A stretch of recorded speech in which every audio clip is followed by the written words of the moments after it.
부활주의를 지난 첫 주이죠. 우리 옆에 분 오고 인사 한번 하겠습니다.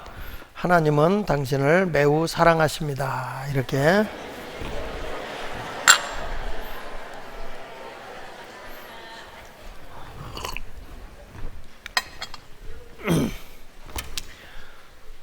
오늘 4개 마을이 야외를 나가고 하나님이 창조하신 이 세상 부활주일이 지난 다음에 가서 한번 즐기겠다고 다 나갔으니까 그곳에서 하나님을 다 만나고 오리라 생각합니다.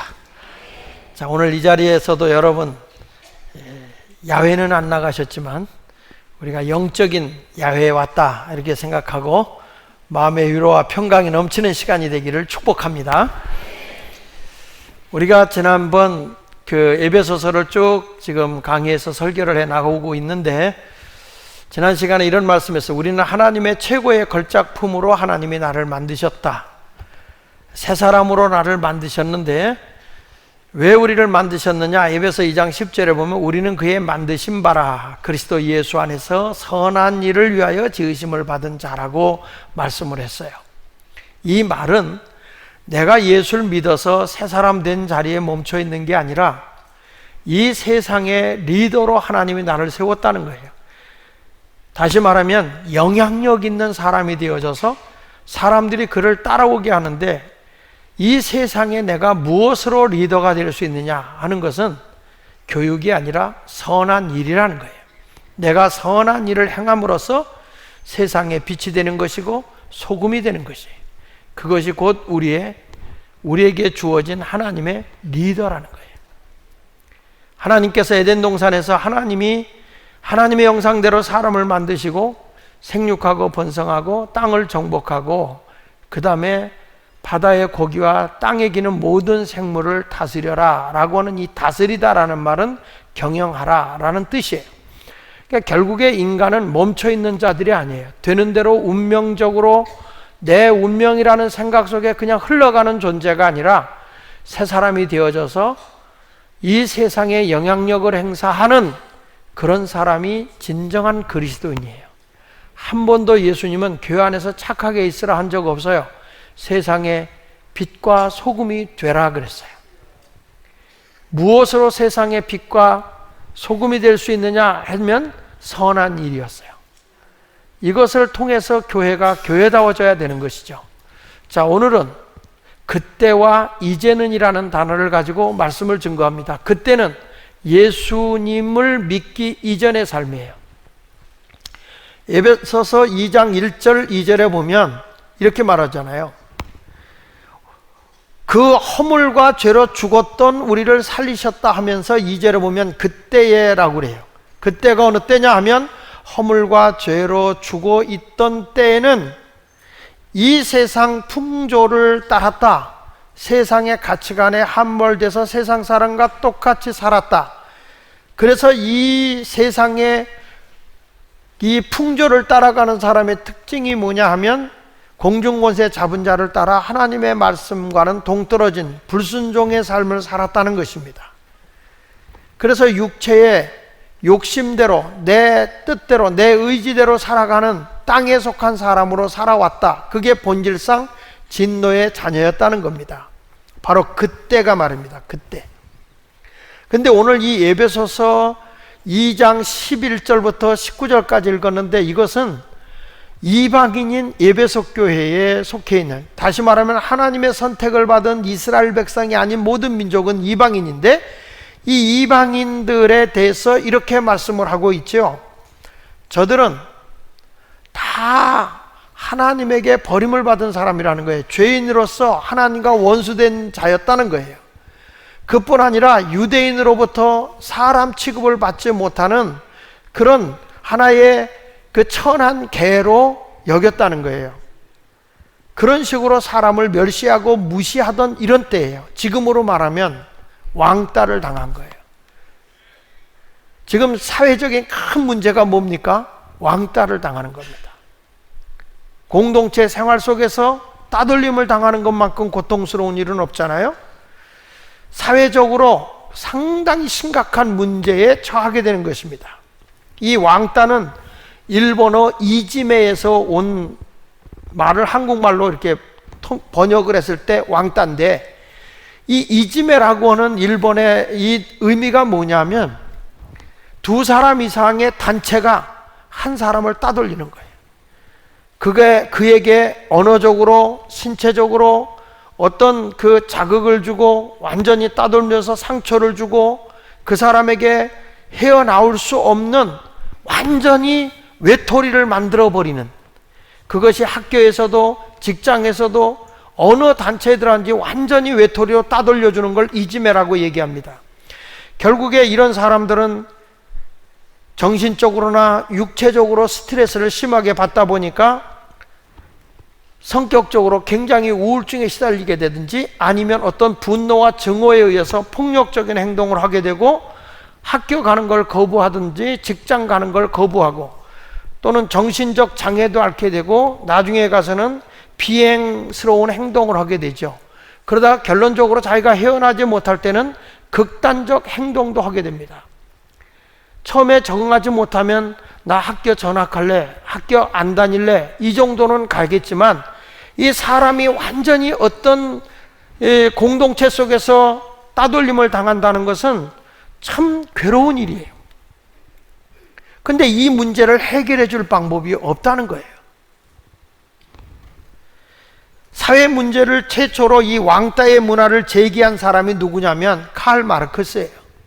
이 칼 마르크스라는 사람이 보니까 이 노동자들이 일명 그들이 주장하는 부르조아족이라고 하는 가진 자들의 횡포, 어려운 사람 노동자들은 점점 어렵게 살아가고 있고 가진 자는 점점 더 많은 걸 가지고 누리고 살아가면서 없는 자를 멸시하는 이런 세상을 살다가 보니까 이 사람이 이런 세상은 아니다. 노동자들이 혁명을 일으키고 그래서 저 부르조아족이라고 하는 중산층 이상의 잘 사는 사람들의 것을 다 뺏어서 우리가 이 사회적으로 경제적으로 왕따당하는 이 현실 속에서 우리의 권리를 찾자라고 주장했던 것이 우리가 잘 아는 공산주의예요. 모든 사람이 공동분배를 잘해서 서로가 잘 살자고 하는 것, 이게 어디서부터 온 겁니까? 영국 사회에서부터 온 운동 아닙니까? 그 당시에 영국에 노동자들은 상상할 수 없는 궁핍함, 그 가진 자들이 얼마나 횡포가 심했냐면 창문 크기에 따라서 햇빛세를 받아 먹었어요. 우리가 세를 비싸게 가진 자들이 더 많이 뺏어가듯이 지금 우리나라가 그렇잖아요. 그와 같이 그 당시에는 햇빛세까지 뺏어가, 그래서 햇빛을 안 받기 위해서 창문을 가려버렸어요. 햇빛세를 안 내려고, 살기가 어려우니까. 그러다 보니까 건강을 잃어버리고 저들이 곰팡이가 슬게 되고 이런 것 때문에 그 당시에 이 칼 마르크스가 공산주의를 제창할 때에 그 당시에 평균 수명이 14, 5세였어요. 그 여러분, 지금 우리나라의 평균 수명이 지금 100세를 바라보고 있는 시대인데 7, 80이라고 그러잖아요.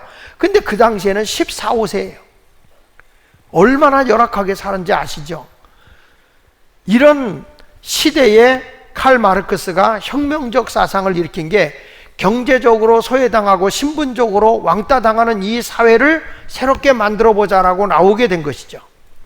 잘못된 우월주의, 잘못된 자기 이기적인 중심이 다른 사람들을 소외시키는 거예요. 물론 이것은 가진 자들만 그런 거 아닙니다. 없는 사람들이 오히려 힘이 돼서 가진 사람을 왕따시키는 사회도 있습니다. 힘 있는 자가 없는 자, 힘 약한 자를 왕따시키는 경우도 있지만 힘 약한 자들이 힘 있는 자를 왕따시키는 경우도 종종 있습니다.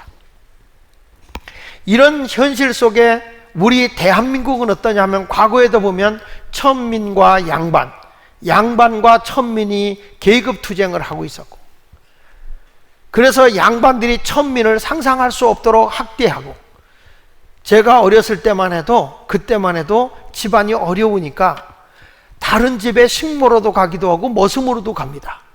그러면 임금을 주는 게 아닙니다. 그 집에서 먹고 사는 것만으로도 족한 거예요. 가서 보면 상상할 수 없는 학대를 당하잖아요. 이게 가진 자들의 횡포였죠. 우리 민족은 생각 외로 배타적입니다. 전에 우리 교회에서도 어린이집을 할 때 이 조선족의 자녀들이 어린이집에 한 11명이 들어오니까 우리 한국에 자녀를 둔 부모들이 다 애들 데리고 나가더라고요. 우리는 조선족과 함께 우리 아이를 키울 수 없어. 그래가지고 나가더라고요. 그러니까 우리 민족이 굉장히 배타적인 그런 습성이 있더라고요. 아닌 것 같은데 진짜 대단해요. 미국 사람들 나쁘다고 그러지만 미국에서 우리나라 이민 간 사람들 많거든요. 저들은 백인이나 흑인이나 물론 다민족 문화라 그렇겠지만 저들이 그냥 어려서부터 같이 공부해요. 같이 놀게 하고. 근데 우리 대한민국은 그런 걸 굉장히 싫어하더라고요. 전에 탈북자가 감리교 신학을 졸업하고 우리 교회 전도사로 오겠다고 그 이성민 교수가 소개를 해가지고 왔었는데 여러분이 반대를 했어요. 이 사람이 탈북자인데 어떤 사상과 어떤 생각을 갖고 있는지 모르는데 이런 아이들을 어떻게 교육비에 맡겨놓냐, 이런 이야기가 거침없이 나오더라고요. 그래서 우리 교인들은 뭐 주 없이 살 수 없어, 원수까지 사랑해, 그건 다 찬송가가 있어요. 거짓말이야, 거짓말이야. 예. 자, 오늘 제가 왜 이 말씀을 여러분에게 서론해서 얘기하냐면 오늘 본문에 있는 내용이 그런 내용이에요. 유대인들이 이방인인 에베소 교인들, 유대인이 아닌 사람들을 완전히 저들은 왕따시켜버리는 거예요. 저들은 죄인이야, 이 세상에 존재할 가치가 없는 사람이야 라고 저들을 왕따시키는 거예요. 하나님이 죄를 범한 사람들과 원수가 되었듯이 또 죄인된 인간들이 인간을 등져버리고 이렇게 따돌려버리는 그런 현실에서 하나님이 독생자 예수 그리스도를 이 땅에 보내주셔서 우리들의 허물과 죄를 다 담당하시고 십자가에 죽으시고 부활하심으로써 우리의 모든 죄가 사함을 받게 됩니다. 그로 인해서 우리 주님은 이제부터 너는 옛사람이 아니고 새사람이야. 그러니 과거의 유대인이 아니며 이방인이 이방인이 아니라 주 안에서는 모든 사람이 한 사람이 된 거야. 새 사람이 된 거야. 모두가 다 같아. 새롭게 태어난 하나님이 만드신 새 사람이야. 그러니까 너희들 담을 헐고 우리 다 한 몸을 이루는 공동체를 이루자 라고 하는 내용이 오늘 본문의 내용이에요. 저는 교회라는 것은 가진 자나 못 가진 자나, 배운 자나 못 배운 자나, 먼저 믿은 자나 나중 믿은 자나, 잘난 자나 못난 자나 다 주 안에서 담이 없이 하나가 돼야 된다고 생각을 해요. 그게 교회예요. 어떤 사람들은 그래. 난 저 사람은 대화가 안 돼. 저 사람은 나하고 수준이 안 맞아. 여러분, 수준이 안 맞으면 수준 있는 사람이 수준 안 맞는 사람을 섬기는 게 기독교의 정신이에요. 언젠가 제가 그런 얘기를 했어요. 한국교회가 약한 자, 소외당한 자, 병든 자를 위해서 노력을 해왔어요. 근데 영국 사회를 변화시켰던 잔 웨슬리는 어떻게 했냐면 하이처치를 만들었어요. 지식 있는 자, 가진 자, 이런 사람들을 잘 하나님의 복음으로 양육을 해서 이들이 약한 자, 소외당한 자, 병든 자, 없는 자, 이런 사람들을 나누게 했을 때 영국이 뒤집혀 버린 거예요. 혁명이 없이 새로운 나라가 된 거예요. 근데 우리는 어찌된 일인지 가진 자들이, 배운 자들이, 똑똑한 사람들이 그리스도 안에서 한 몸이 되어 약한 자, 소외당한 자를 섬기겠다는 선한 일들이 일어나지 않고 교회 와서 열심을 내고 헌신하고 희생하는 사람은 조금 나보다 수준이 낮은 사람, 못 배운 사람, 경제적으로 어려운 사람들이 하는 짓이야, 복 받으려고 하는 거야, 이렇게 생각하는 분들이 많다는 거예요. 이것은 뭐냐면 복음의 본질을 잘못 알고 있다는 거예요. 세상의 소금과 빛의 역할을 감당하려면 우리 하나님이신 나의 모든 재능이라고 하는 달란트를 가지고 이웃을 섬기며 사랑하며 나눈다면 여러분은 세상에서 위대한 리더입니다. 엄청난 영향력을 행사하는 사람이 되는 것이죠. 그런 그리스도인이 되기를 축복합니다. 자, 오늘 말씀은 그때와 이제는입니다. 예수 믿기 이전의 삶과 예수 믿고 난 이후의 삶이 어떻게 다른 것이냐를 보겠습니다. 첫째는 그때는 예수 믿기 이전에는 유대인들이 멸시하고 죄인이라고 천대하는 이방인이었다고 그랬습니다. 2장 11절에 보니까 그러므로 생각하라. 너희는 그때는 예수 믿기 이전의 때에 육체로 이방인이요 손으로 육체 행한 할례당이라 칭하는 자들에게 무할례당이라 칭함을 받는 자들이라. 이 당시에 할례를 받는 사람들은 하나님의 선택을 받았다는 상징이거든요. 근데 이방인들은 할례가 없잖아요. 지금 너희가 예수 믿고 구원받아 선한 일을 하는 사람으로 새 사람이 됐다고 한다면 그러므로 생각하라는 거예요. 과거에는 어떤 사람이었느냐? 그때는 너는 이방인이었다. 이방인은 어떤 사람이 이방인이냐? 여기 12절에 이렇게 말합니다. 그때에 내가 예수 믿기 전에는 그리스도 밖에 있었다. 구원받기 이전이다. 이스라엘 나라 밖의 사람이다. 구원의 사람이 아니다. 하나님의 선택을 받은 사람이 아니다. 약속의 언약들에 대해는 외인이다. 하나님이 약속하신 율법에 상관없는 존재였다. 세상에서는 소망이 없고, 이 말은 너는 구원의 소망도 없었으며 메시아를 너에게 보내주겠다는 것은 너와 상관이 없는 것이었으며 너는 이 세상에서 육적인 것만을 위해 살다 죽어야 할 그런 존재였다. 하나님도 없는 자였다. 너는 믿음도 없어서 내 자신을 믿거나 우상을 숭배하거나 너는 하나님도 없는 사람이었다라고 얘기하는 것입니다. 한마디로 얘기하면 이 사람들은 이 세상에 존재할 가치조차 없는 이방인이었다라고 얘기해요. 여러분, 이 시대의 이방인들을 어떻게 취급했냐면 성경 주석학자인 윌리엄 버클레이가 이렇게 얘기를 했어요. 유대인들은 이방인의 산모가 고통당해도 절대 도와주지 않았다. 이방인이 더 탄생하는 것은 저주의 삶이라고 생각했기 때문이다. 유대인은 이방인을 소외시켰다. 요즘처럼 산부인과가 있는 게 아니라 누군가가 도와줘야 아이를 낳을 수 있는 시대예요. 근데 옆에 지금 이방인이 혼자서 애를 낳고 있어요. 이때 유대인이 그걸 보고도 도와주지 않았다는 거예요. 왜냐? 이방인이 태어나는 건 더러운 존재가 태어나는 거기 때문에 저것은 그냥 안 태어나는 게 좋아. 차라리 태어나도 죽는 게 나아. 이런 식으로 유대인들이 이방인을 멸시했죠. 그러니까 그 정도로 깊은 담을 쌓고 있었던 거예요. 이스라엘 나라의 성전을 상징하는 예루살렘 성전 있잖아요. 그 예루살렘 성전은 높은 곳에 성전이 지어져 있어요. 근데 이 건물 주위에 보면은 뜰이 있습니다. 뜰이 있는데 이 하나님의 성전 가까운 앞마당에는 제사장 뜰이 있어요. 요 밑에 조그맣게 나와 있는데 제사장 뜰이라고 이렇게 나와 있어요. 그거는 성전 바로 앞에요. 과거에 우리도 살 때 보면 시골에 이렇게 집이 초가집에 살잖아요. 그러면은 그 안에는 안뜰이에요. 안뜰이 있어요. 그 다음에 밖에 마당은 밖뜰이에요. 밖에 뜰이에요. 그리고 장독대 놓는 뒤에는 뒷뜰이에요. 요즘 아파트에 사는 사람은 전혀 생각이 안 나는 거죠. 그래서 우리는 밖에 뜰을 마당이라고 불렀어요. 마당. 근데 이 시대에도 보면 하나님의 성전에서 제사장들만 머무는 뜰이 있고 바로 그 옆에 동쪽으로는 이스라엘 남자들이 모이는 이스라엘 나라 뜰이 있어요. 제사장의 옆에 이렇게 선이 그어져 있고 옆에 있어요. 그 뜰이 있고, 그리고 그 뜰에서 조금 떨어져서 이제 그 옆에 하나의 뜰이 나오는데 그 뜰은 뭐냐면 이스라엘 여인들의 뜰이에요. 그러니까 여인들이 선이 쳐져 있는데 그걸 넘어가면 안 돼. 그 당시엔 여자들을 굉장히 사람 취급을 안 했거든요. 그 당시에는 여자를 숫자에도 안 넣어. 여자와 어린아이를 뺀 남자만 이랬죠. 요즘에는 그랬다가 난리 나죠. 큰일 나죠. 그러니까 이 시대는 그 정도까지 여인들을 비하고 성전에 들어갈 때도 여자들은 뭘 쓰게 하고 그랬잖아요. 지금도 캐톨릭에 뭐 쓰잖아요. 그러니까 이게 뭐냐면 그 여인들의 뜰이 있어요. 근데 여인들의 뜰에서 그 5계단을 내려가면 벽이 하나 쳐져 있어요.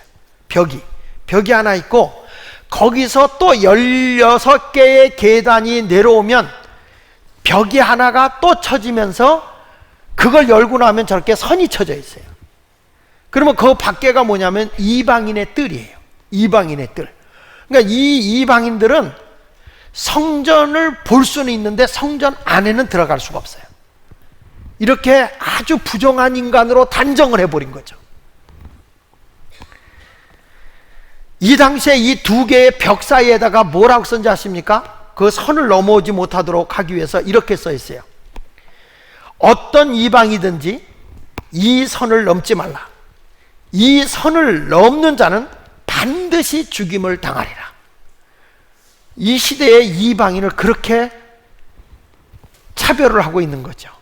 근데 우리 예수님이 역사적, 사회적, 종교적 배경으로 보면 이방인을 소외시키고 그들에 대해서 적개심을 품고 있고 적대시 여기고 있는 이런 사람들이에요. 그러니까 이방인은 유대인들에게 있어서 한마디로 버림받은 자들이죠. 이런 자들에게 우리 예수님은 십자가에 죽으셔서 우리를 그들과 하나가 되게 해준 거라는 거죠. 이 이방인과 유대인의 담을 헐어버린 분이 누구냐? 그분이 바로 예수 그리스도라는 거예요. 그래서 너희가 과거는 그리스도 밖의 사람이고 이스라엘 나라 밖의 사람이고 율법의 언약으로는 외인이고 너희는 소망이 없는 사람이었고 너희는 하나님을 모르는 사람이었다. 그러나 이제는 예수 그리스도 안에서 너희는 새로운 사람이 됐다는 거예요.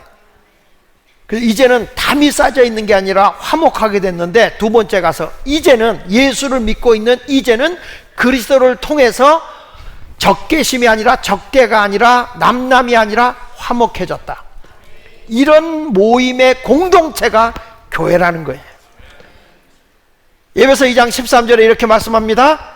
이제는 전에 멀리 있던 너희가 그리스도 예수 안에서 그리스도의 피로 뭐 했다고 그랬어요? 가까워졌다는 거예요. 이제는 너는 저들과 남남이 아니라는 거예요. 화목한 관계가 됐다는 거예요. 하나님과 이방인이 죄로 인해서 원수되었던 것이 이제 화목하게 됐다. 예수의 십자가의 구속의 은혜로 화목하게 됐고, 이방인과 유대인의 막힌 담을 하나님이 헐어버렸기 때문에 이제는 이방인이나 유대인이 다 주 안에서는 하나다. 에베소 2장 14절에 이렇게 말하잖아요. 거기 보시면 우리 같이 한번 읽어보겠습니다. 시작.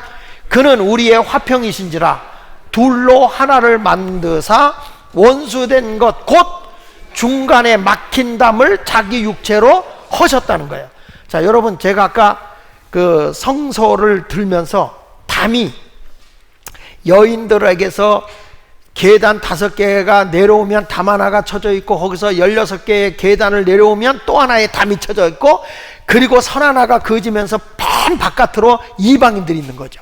성전을 건물은 바깥에서 볼 수 있지만 전혀 안에 들어올 수 없는 이렇게 담이 싸져 있던 이 중간에 막힌 담을 헐어버린 분이 누구냐? 예수님이라는 거예요. 과거에 아무리 우리가 상처받고 다시 안 볼 사람 같아도요, 예수 안에 들어와서 진정으로 예수 안에 용서를 받으면 모든 사람이 그 안에서는 화목하게 되는 것입니다. 그러니까 유대인이나 이방인이 다 구별이 없어진 거예요. 성경 말씀 갈라디아서 3장 7절에 보면 이런 말합니다. 그런즉 믿음으로 말미암는 자들은 아브라함의 자손인 걸 알아라. 아브라함의 자손이 유대인이잖아요. 그러니까 육적인 유대인이 아니라 우리는 영적인 유대인이 됐다는 거예요. 하나님 나라의 백성이 됐다는 거예요. 8절에 보니까 또 하나님이 이방을 믿음으로 말미암아 의로 정하실 것을 성경이 미리 알고 먼저 아브라함에게 복음을 전하되 모든 이방인이 너로 말미암아 복을 받으리라 하였느니라. 9절 같이 읽어보겠습니다. 그러므로 믿음으로 말미암는 자는 믿음 있는 아브라함과 함께 복을 받는 것입니다. 이제는 여러분, 난 저 사람 싫어, 난 교회 와도 저 사람 때문에 교회 안 나오고 싶어, 이런 게 없어야 돼요. 교회 와서는 교회가 먼저 믿은 사람의 텃세가 있어서는 안 돼요. 교회 안에 와서 어디 지역 사람이다 이런 거를 따져서는 안 돼요. 주 안에서는 다 한 몸으로 녹아져야 되는 거예요. 어떤 사람은 그래, 우리 목장은 다 하나가 됐으니까 이제부터 우리는 목장이 다 하나가 돼야 된다. 그런데 하나가 되려면 저 사람하고 나하고는 도가 달라서, 지역이 달라서, 그래서 나는 그 같은 지역만 모여서 하고 싶어, 이런 분들이 있는데 안 돼. 그러면 안 돼. 제가 전에 구로에 집회를 갔는데 그 교회는 한 지역 사람들만 모이는 교회예요. 이러면 안 되는 거예요. 교회는 다 그리스도 안에서 하나가 돼야 됩니다. 성경에 갈라디아서 3장 28절에는 이렇게 말씀하거든요. 같이 읽어보십시다. 너희는 유대인이나 헬라인이나 종이나 자유인이나 남자나 여자나 다 그리스도 예수 안에서 하나예요. 그러니까 그래서 우리 감리교에서 제일 먼저 한 게 뭐냐면 여자 장로도 세운 거예요. 여자 목사도 세우고, 지금 아직도 통합 측은 여자 목사 제도가 없어요. 여자 장로도 없어요. 아직도. 우리는 굉장히 오래됐잖아요. 근데 왜 그런 교회를 다니는지 모르겠어. 이게 다 주 안에서는 다 허물어진 벽인데 그걸 쌓아놓고 있는 그런 것이 돼서는 안 된다는 거죠. 목사님, 나 이 사람 진짜 싫어요. 이 사람 이러니까, 이 사람 싫으니까 딴 목장으로 보내고 우리 목장에서 빼주세요. 여러분, 빼주면 좋을 것 같지? 더 센 게 온다? 네. 참 희한해요. 사람이라는 건요, 요게 나가면 더 좋은 게 올 것 같은데 안 그렇다는 거예요. 성경 말씀 에베소 2장 15절에 법조문으로 된 계명의 율법을 폐하셨으니 이는 이들로 자기 안에서 한 새 사람을 지어 화평하게 했다. 이제는 율법에 매여 있어서 넌 유대인이니까 유대인만 택한 거야, 이거 아니다. 이건 예수의 십자가의 보혈로 다 씻어주고 한 새 사람을 지었다. 이건 뭐죠? 우리 하나님의 걸작품이라고 그랬잖아요. 하나님의 걸작품으로 세워져 있는 우리는 이제부터는 뭐 하는 사람이냐? 화평을 만드는 사람이에요. 그래서 예수님도 마태복음 5장 9절에 뭐라고 그래요? 화평케 하는 자는 복이 있나니 저가 하나님의 아들이라 일컬음을 받는 거예요. 화목을 만들어 나가는 사람, 피스메이커가 바로 하나님의 사람인 거예요. 자꾸 담쌓놓고 원수 맺고 막 미워하고 증오하고 이런 사람이 돼서는 안 되죠. 고린도서 5장 17절에도 그런즉 누구든지 그리스도 안에 있으면 새로운 피조물이야. 새 사람이 된 거예요. 옛사람은 옛말하고 살겠지만 새 사람은 새로운 세계를 바라보고 새로운 언어를 쓰고 새로운 생각을 가지고 살아가는 사람입니다. 이제는 땅의 육의 것을 위해 사는 사람이 아니라 하나님의 나라 백성으로 새롭게 살아가야 하는 곳, 거기가 어디냐? 그게 교회라는 거예요. 이제 교회는 우리끼리만 모이면 안 됩니다. 이제는 화목한 성도가 되어서 아름다운 공동체를 이루는 게 우선이에요. 에베소 2장 18절로 19절에 지금 우리가 읽는 성경은 공동번역이지만 표준 세번역에 보면은 이렇게 말해요. 표준 세번역에 보면 이방 사람과 유대 사람 양쪽 모두 그리스도로 말미암아 한 성령 안에서 아버지께로 나아가게 되었습니다. 그러므로 이제부터 여러분은 외국 사람이나 나그네가 아니요, 성도와 같은 시민이요, 하나님의 가족입니다. 우리는 교회라는 것은 혼자 외톨이가 돼서 따로 노는 것이 잘하는 게 아니에요. 우리는 하나의 가족이 돼야 되는 거예요. 우는 자와 함께 울고 기뻐하는 자와 함께 기뻐하고 힘들어할 때 힘이 되어주고, 이런 게 교회라는 거예요. 예전에는 그때는 그랬어도 이제는 예수 안에 들어온 뒤부터는 이제는 한 형제요 한 자매요 하나가 되는 것입니다. 하나님의 가족이 돼야 되는 것이죠. 교회 와서 계속 담 닦고 살면 안 됩니다. 이렇게 말합니다. 고린도서 5장 18절에 보면 이런 말씀이에요. 모든 것이 하나님께로 났으며 그가 그리스도로 말미암아 우리를 자기와 화목하게 하셨다는 거예요. 죄로 인해서 하나님과 원수했던 우리를 하나님이 화목하게 해줬다. 이걸 뭐냐면 그리스도 예수 안에서 값없이 너희를 의롭다 해줬다고 그랬잖아요. 그 의롭다 해줬다는 로마서 3장 23절에 이 말씀이 의롭다는 게 하나님과 내가 화목해졌다는 의미예요. 하나님과 너가 평화를 누리는 사람이 됐다는 거예요. 그러면 여러분, 우리 하나님을 어려워하면 안 되는 거예요. 하나님이 나의 거룩한 아버지가 되셨거든요. 어떤 분, 집사님 요즘에 기도 좀 하세요 그랬더니 이래요. 내가 죄 지은 게 많아서 하나님 앞에 죄송해서 기도를 못한대. 참 핑계 잘 대. 죄송해서 기도를 못한대. 여러분, 아버지 앞에는, 이 아버지는 사랑이 많은 아버지예요. 모든 걸 다 받아주는 사랑의 아버지야. 폭력적인 아버지도 아니고 주태백의 아버지도 아니에요. 당신의 외아들을 죽기까지 하면서 나를 구원해주는 사랑의 아버지세요. 그 큰 사랑을 가지고 계신 아버지가 뭐는 안 주겠습니까? 그 아버지 앞에 가서 나의 사정을 아뢰면 우리 아버지 하나님은 여러분을 절대로 외면하지 않아요. 마치 탕자가 아버지의 몫을 다 잃어버리고 그리고 탕진하고 아버지에게 가서도 거리가 멀지만 뛰어나가 아들을 끌어안고 아들에게 볼을 맞추고 입을 맞추며 잔치를 열어주는 그런 하나님 아버지를 비유하잖아요. 사랑이 많으신 아버지. 그 아버지하고 여러분은 화목한 관계예요. 힘들고 어려울 때 아버지 앞에 찾아가서 아버지 나 이런 문제가 있어요. 이런 문제 해결해 주세요. 영이신 하나님 아버지와 대화할 수 있는 사람이 되어야 되는 것이죠. 하나님과 화목해졌으면 또 이렇게 말합니다. 또 우리에게 화목하게 하는 직분을 줬다는 것입니다. 우리에게 화목하게 하는 직분. 이제는 하나님과 내가 화목했으면 내가 하나님과의 관계만 바로 되면 되지가 아니라 성도끼리 화목해야 되는 거예요. 담 쌓고 살지 말아야 돼요. 교회 안에 와서 절대 지역색을 띄어서는 안 돼요. 교회 안에 오면 진보도 있고 보수도 있어요. 지금도 진보니 보수니 막 싸우잖아요. 그러나 우리는 하나님 나라를 추구하는 자예요. 그래서 우리는 그리스도 안에서 하나가 되는 거예요. 예수 안에서 다 용납할 수 있어요. 하나님의 나라를 위해서. 교회 안에서 우리는 하나님의 나라를 위해서 일하는 자가 돼야 되는 거죠. 자기 철학과 자기 사상, 그걸 교회 안에 와서 그걸 갖고 싸워서는 안 돼요. 그런 거 갖고 싸우는 게 아니에요. 자기 철학은 있을 수 있지만 우리는 언제나 하나님의 나라를 위해서 살아가는 자가 되어야 하는 것입니다. 교회 안에 와서 나는 어느 지역 사람이야, 그러니까 나는 이 지방색을 끝까지 띠고 있을 거야, 이건 그리스도인의 모습이 아닌 것입니다. 여러분 지금도 부부간에 무슨 갈등이 있고 담이 쌓였다면 이걸 그리스도의 피로 헐어야 됩니다. 형제간에 담이 있다면 이걸 헐어야 됩니다. 교우간에 담이 있다면 이걸 헐어야 됩니다. 예수 그리스도 안에 십자가 안에서 용서되지 않을 법은 아무것도 없기 때문입니다. 그래서 우리는 교회 공동체는 화목한 공동체가 되어야 하는 것입니다. 그렇게 화목하게 된 자들에게 이렇게 말합니다. 곧 하나님께서 그리스도 안에 계시사 세상을 자기와 화목하게 하셨다.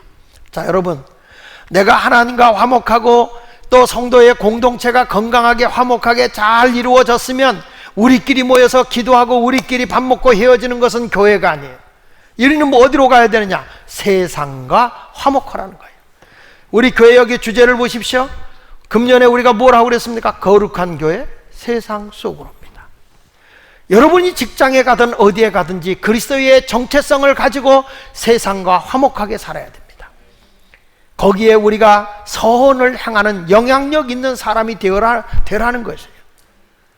내가 비즈니스 하는 사람, 어떤 사업하는 사람을 만날 때 기독교인에게 계속 얘기하는 것이에요.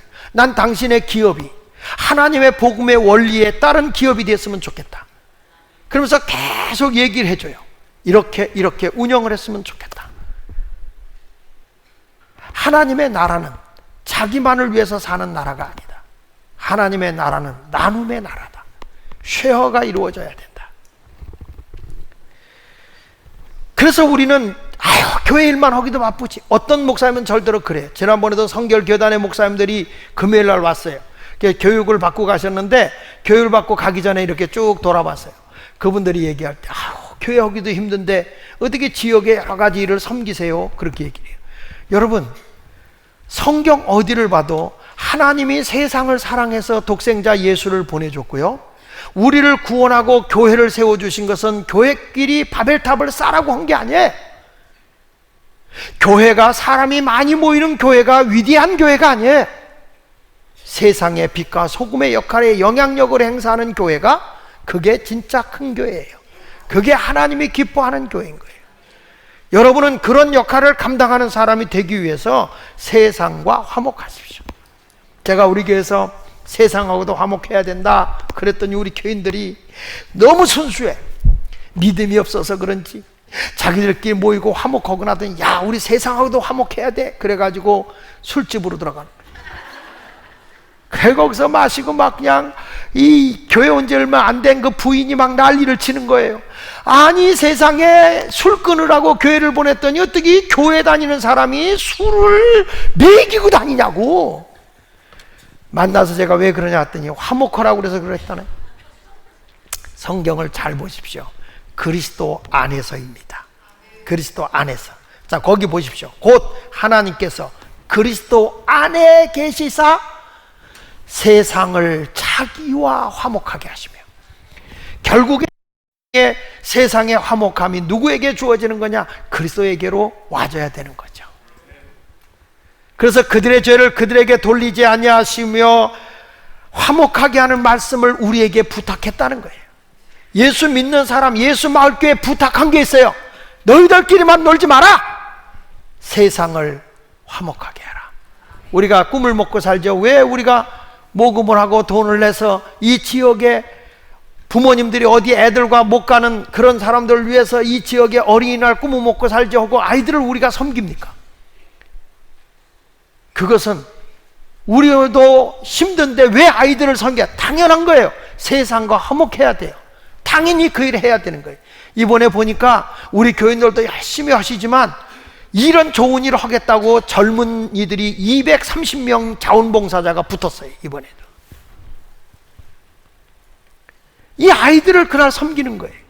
주일날이지만 우리가 예배드리고 가서 돌아가면서 섬기는 거예요. 이것이 성도가 해야 할 일인 거예요. 마지막 절 하나만 보고 끝내겠습니다. 그러므로 20절을 보겠습니다. 시작. 그러므로 우리가 그리스도를 대신하여 사신이 되어 하나님이 우리를 통하여 너희를 권면하시는 것 같이 그리스도를 대신하여 간청하느니 너희는 하나님과 화목하라. 내가 그리스도를 대신하여 사신이 됐다는 말은 엠베스다예요. 대사가 됐다. 하나님의 신분권이 돼서 너희에게 권면한다. 그것은 뭐냐? 하나님과 화목하다. 너희가 하나님과 화목하다. 성도 안에 성도끼리 화목하고 성도들은 거룩한 사람이 되어서 세상과 화목한 관계를 갖고 세상도 다 품어내라. 지옥에 갈 사람들 이방인 취급하지 말고 다 그리스도 안에서 온 우주가 하나인 거예요. 그래서 여러분 복음성가는요, CCM 곡은요 유행가도 CCM이야. 거기에 자기 고백이 담겼다면 그것까지도 다 CCM인 거예요. 말귀를 못 알아듣나요? 물론 남을 해하고 막 어떤 마귀 사탄의 음악 같은 그거가 아닌 이상은 다 대중음악도 그것도 복음 찬송가야. 왜? 여러분, 난 우리 교인 가운데 우리 한수영 권사님 여기 계시지만 우리 한수영 권사님이 노사연의 곡을 부르고 만남을 듣다가 은혜 받아서 울었답니다. 찬송가를 부르다가 울진 않아도 만남을 들으면서 울었답니다. 얼마나 은혜스럽습니까? 주님을 만나는데. 지난 시간에 우리 김기태 형제가 불렀던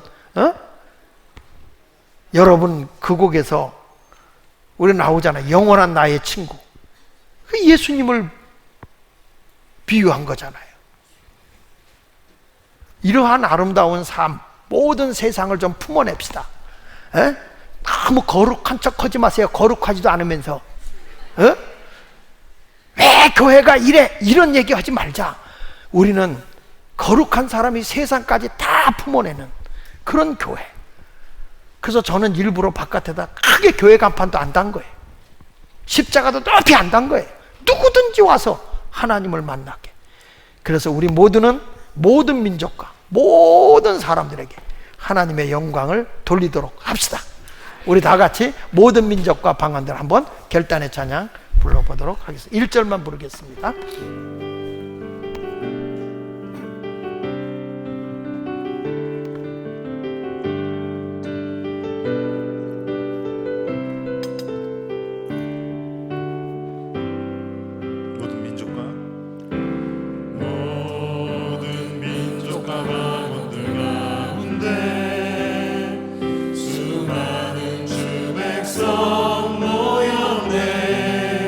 주의 보혈과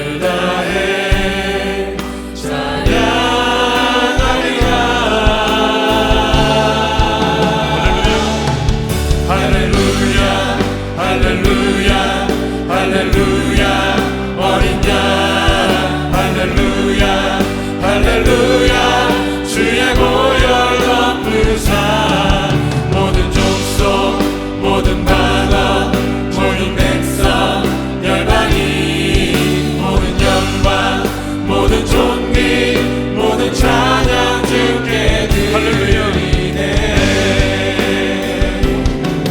할렐루야 할렐루야 할렐루야 어린 양 할렐루야 할렐루야 주의 보혈 덮으사 모든 족속 모든 방언 모든 백성 열방이 모든 영광 모든 존귀 모든 찬양 주께 드리네. 기도하겠습니다. 사랑하는 여러분, 우리가 예수 믿기 이전의 삶은 아무 주님과 상관없이 이 땅의 것만을 바라보는 자였지만 이제는 그리스도 안에 들어온 자가 되었어요. 그래서 이제는 우리 모두가 교회 안에서의 아름다운 공동체를 이루며 화목하게 지내야 됩니다. 하나님과 화목하듯이 성도 간에 화목해야 되고, 그리고 세상까지도 선한 일을 행함으로 영향력을 미치는 그런 세상과도 화목하게 살아야 되는 것입니다. 하나님, 우리는 세상에 화목하게 하며 영향을 미치는 그리스도의 빛과 소금이 되게 하여 주옵소서. 우리 다 같이 한 음성으로 기도하도록 하겠습니다. 할렐루야. 살아계신 하나님 아버지,